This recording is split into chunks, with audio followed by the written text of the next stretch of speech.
Et les voilà en action. Alors Alain, ce sont maintenant comme de vieux amis. Je pense que nous les avons tous suivis depuis le début ou à peu près de leur carrière. Et même Browning, même si ça remonte assez loin, et encore plus Orser si on veut. En effet, Richard, et c'est toujours merveilleux de les voir s'exécuter. C'est peut-être quelque chose qui paraît évident, mais on reste sous l'émotion et ces gens-là gardent encore un immense plaisir à patiner. Et ça se sent et ça se ressent constamment.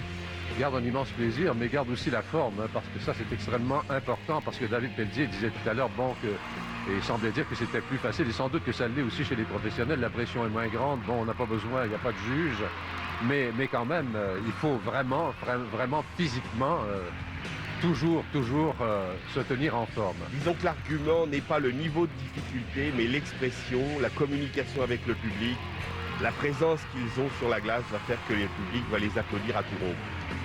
Mais quand on parle de plus de 70, 75 spectacles, c'est quand même assez dur c'est quand même physiquement assez dur. Et il y en a plusieurs, finalement, qui écopent. On peut penser à Yagoudine, qui a été blessé à quelques reprises. Oui. Il faut dire que Yagoudine, à un moment donné, a peut-être un peu exagéré. Tout à fait, Richard. Et en fait, il paye le prix de ces multiples compétitions successives qu'il a fait pour préparer les Jeux Olympiques.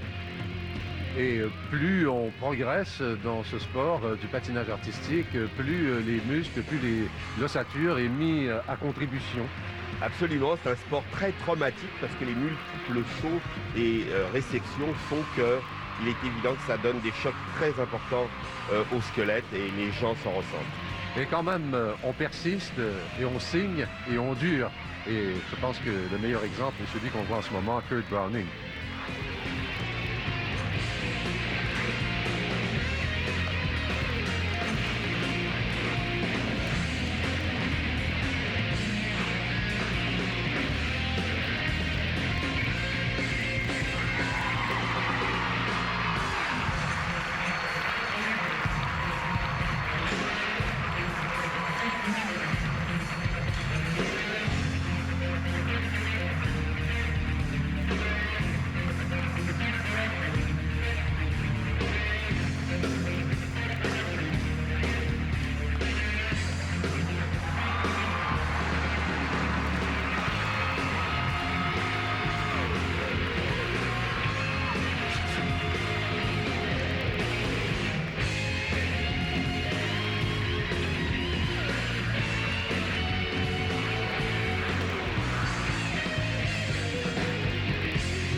Dans le cadre d'Adrénaline, vous regardez Étoile sur glace à Radio-Canada.